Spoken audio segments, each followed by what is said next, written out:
Aujourd'hui, on va décortiquer une drôle de manie de notre cerveau. Une tendance qui est tellement ancrée en nous qu'elle finit par influencer aussi bien nos choix les plus intimes que tout le système financier mondial.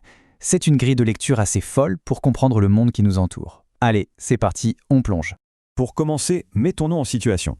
Imaginez ce dilemme. Une opération chirurgicale a eu lieu hier, ça a duré 4 heures, c'était pénible, mais voilà, c'est du passé, c'est terminé. L'autre option, une opération demain, qui elle ne durera qu'une toute petite heure. Alors, face à ce choix, que décide-t-on? Quelle option semble la plus facile à accepter? Ce qui est dingue, c'est que la plupart des gens choisissent l'opération de 4 heures. Oui, la plus longue, la plus douloureuse. Et pourquoi donc? Tout simplement parce qu'elle est déjà passée. Ce n'est plus qu'un souvenir. Alors que la douleur qui nous attend, même si elle est plus courte, c'est une angoisse, une vraie menace qui plane au-dessus de nos têtes. Et voilà, on touche au cœur du problème. Notre cerveau ne traite pas du tout de la même façon une douleur passée et une douleur future. Le passé, c'est une affaire classée. Ça ne peut plus nous faire de mal.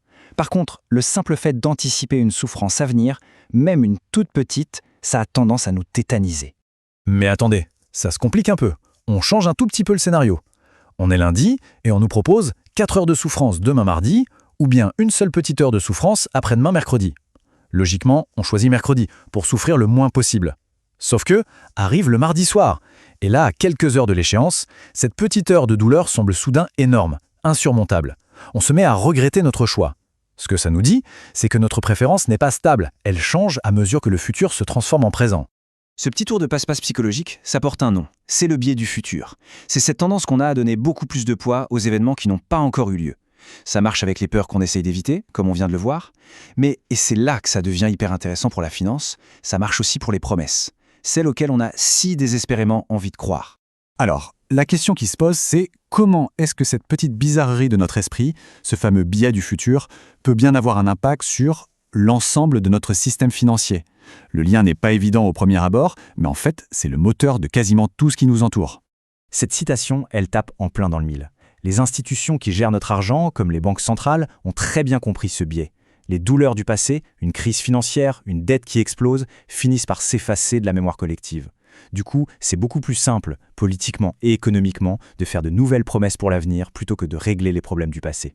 L'exemple parfait, c'est la dette des États. On ne la rembourse jamais vraiment. On la fait rouler, c'est-à-dire qu'on contracte une nouvelle dette pour rembourser l'ancienne. En gros, on fait une nouvelle promesse. Et ce fonctionnement, il est partout, bien au-delà des dettes publiques.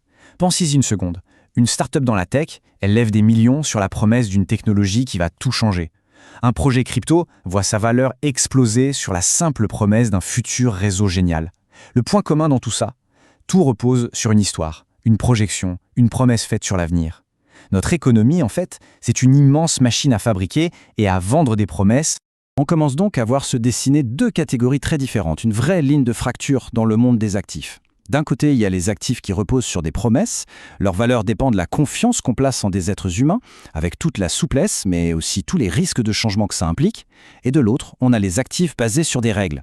Là, leur valeur vient de principes mathématiques, de codes qui sont fixes, immuables et conçus pour fonctionner sans qu'on ait besoin de faire confiance à qui que ce soit.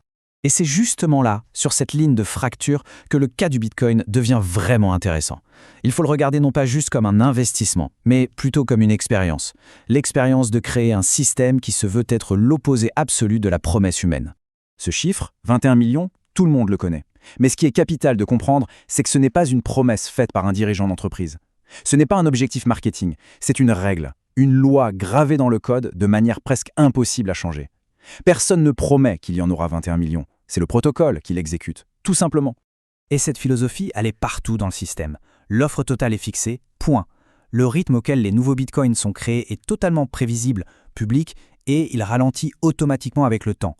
Et surtout, il n'y a pas de comité central, pas de crypto-monarque qui pourrait, sur un coup de tête, changer les règles ou faire de nouvelles promesses pour arranger les choses. Le système se contente de suivre son code, sans rien promettre d'autre que le respect de ses propres règles. Cette image, c'est une super métaphore pour bien comprendre la différence. La plupart des systèmes financiers, ce sont des sortes de royaumes virtuels. Ils ont des rois, des dirigeants, qui peuvent changer les lois du jeu quand ça les arrange. Bitcoin, à l'inverse, a été conçu pour être un espace public, un protocole neutre, un territoire où les lois sont mathématiques et connues de tous, plutôt que d'être soumises à l'humeur d'un souverain. Alors au final, qu'est-ce qu'on doit retenir de tout ça ? Eh bien, c'est une nouvelle façon d'analyser les choses. Quand on regarde un actif, que ce soit une dette d'État, une action ou un projet crypto, la question fondamentale à se poser, c'est est-ce que sa valeur repose sur les promesses d'un groupe de personnes, des promesses qui peuvent changer, ou est-ce qu'elle repose sur des règles fixes, immuables et que tout le monde peut vérifier? Au fond, tout ça nous ramène à notre point de départ, à notre condition. Notre peur de la douleur de demain et notre attraction quasi magnétique pour les promesses de jours meilleurs, tout ça fait de nous, d'une certaine manière, des esclaves du futur. La question, ce n'est donc pas de savoir si le futur nous contrôle, ça, c'est un fait. La vraie question, c'est quel futur est-ce qu'on choisit? Un futur qui est suspendu aux lèvres de ceux qui font des promesses, ou un futur qui est ancré dans la certitude de règles qui ne bougent pas? C'est peut-être ça la clé pour se libérer un peu. La question reste ouverte.